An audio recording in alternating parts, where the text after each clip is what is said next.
Hi, this is Miranda from My Scrappy Life and welcome back to my channel. This is another process video for Crafty Maven Getaway where I am doing the art party. So what I decided to do is that I wanted to take the very minimum of mixed media and show you that yes, you can still have a mixed media art party without having a abundance amount of product or wet mixed media products on your layout. So I decided to get into my traveler's notebook and I got out the new stamp set from Close to My Heart. This is the letterboard one, and I worked really hard on it. I did get out my Tim Holtz platform, and I had to do this a couple of times, but because I'm in my traveler's notebook, and this particular side that I decided to put this on is my bulky side, so I just tried my best to get it completely covered, but really I do cover most of the missed pieces anyway, but it's okay. It's a distressed look and I'm fine with this. And stamping is considered mixed media. You're using ink, you're using all of that kind of stuff on it, and that's part of it. So if you're not sure where you want to start with mixed media, grab your inks and your stamp pads out, and there you go. Now you've got stamps and ink and it's an art party. I do go just a little bit more with it, and I do some splattering, and I get out a couple other pieces from the stamp set. So the collection that I'm using here is Felicity Jane. It is the Hannah collection. I absolutely love everything about this collection. It is a lot like me. The colors are me. The style of the little girl Hannah is like me. I just absolutely love it. It really touched me when I happened to see this collection come out from Felicity Jane. I think it was back in November is when I got this, either October or November. I also got the full collection, so that means I also got the stamp set with it. And the stamp set is absolutely amazing. It has different stamps in there like Be Yourself. It's got a really nice quote in there. It's got tons of other little inspirations that I stamp all over. Again, there is mixed media. Your inks is wet, so that's a mixed media. And I do a little bit of what I normally do with my picture, and I did do up some layering. Now, I don't do too much layering on this because I do pull one of the bows out that came with this collection and placed it on the opposite side. So I still want to be able to close this. The notebook that I am using, if anybody is wondering, it's Rock Your Notebook from Beth Solar. I will link her information down below to where you can get her traveler's notebooks.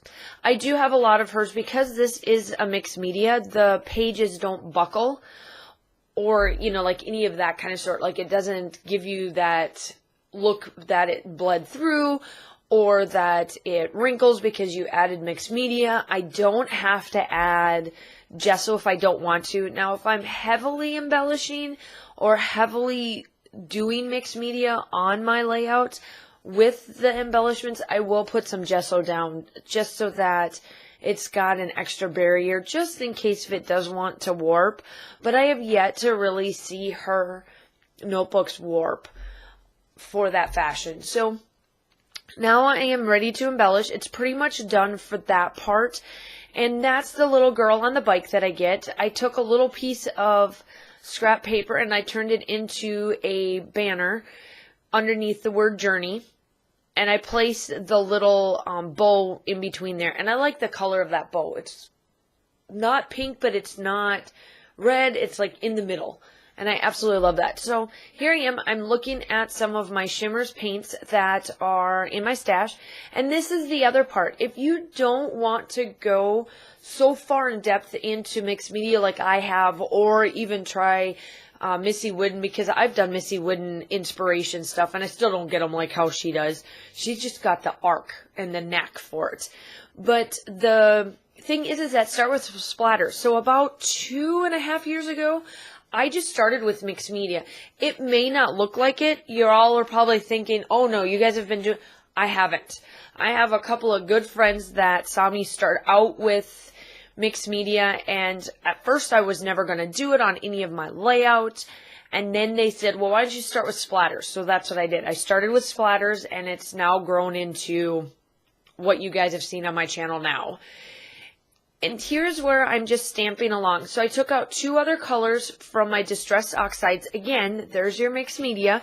Not too heavy, not too, it's not too heavy on doing a lot of mixed media, but it's still, again, it's still mixed media because it's a wet and it's an ink pad. So that's what you can do if you feel that you don't want to go too far in depth with mixed media. Do some splattering, get your stamps out, and that's your background. And I'm done. Like, pretty much once I get this part done, I can move on to embellishments, and I have an easy page. And it looks really, it looks really good at the end. You'll see the still shots, obviously, they're at the end. Also, make sure that you go check out the Crafty Maven Getaway. All of their information will be linked down below. They have a YouTube channel, and they have a Facebook group as well that we all can post in there. So make sure that you go and like and subscribe to their channel. Like and subscribe to my channel, of course. You want to get the updates from when I have new ones too. And then make sure that you go check out their group. I absolutely love their group. Hannah is amazing over there. She does a lot of stuff. We all post in there, and you guys can post in there too for your inspiration. Hannah's major thing for 2019 is to grow her channel for the Crafty Maven and also the group. So go check it out. And here I am. I'm just finishing up, putting up everything. I do have, it's like I'm almost done. Like, all in all, putting this all together with the little bit of mixed media I had to do and wait, I think this layout took me like 35 minutes. And that's not bad for having this little bit of mixed media that I had to let dry. I pull out the hearts that are part of this collection, and what I really, really love about this collection is that it's rose gold and not gold. I am not a gold fan. If you just started following my channel, you will find out that I have a hard time with gold. You will see me matte a lot of my gold because I don't like gold. Rose gold, I will take because it's not gold. I'm not a gold person. I don't wear it. I don't like getting it. My husband even knows that if he's going to buy any type of jewelry, it better be white gold, silver, or rose gold because I won't wear it otherwise. And he's done really good. And it's part of my layering too. I just don't like it. And so that's what I absolutely love about this particular collection is it's rose gold and it just matches my personality. And that's what some of the hearts are, and then obviously some of the other ones. I do finish out this layout by tying the tags. These particular one of them is from Hobby Lobby. That ribbon that I'm working on right now is Hobby Lobby. This other one was from Celebrations back, I don't know when, for Stampin' Up. I ended up getting 2 sets of everything for this particular one. It had like 3 collections, and it was during Celebrations. And then that's pretty much it. And I hope that you guys enjoyed this. Like and subscribe. Make sure you go check out the Crafty Maven, and the still shots are coming up. Bye!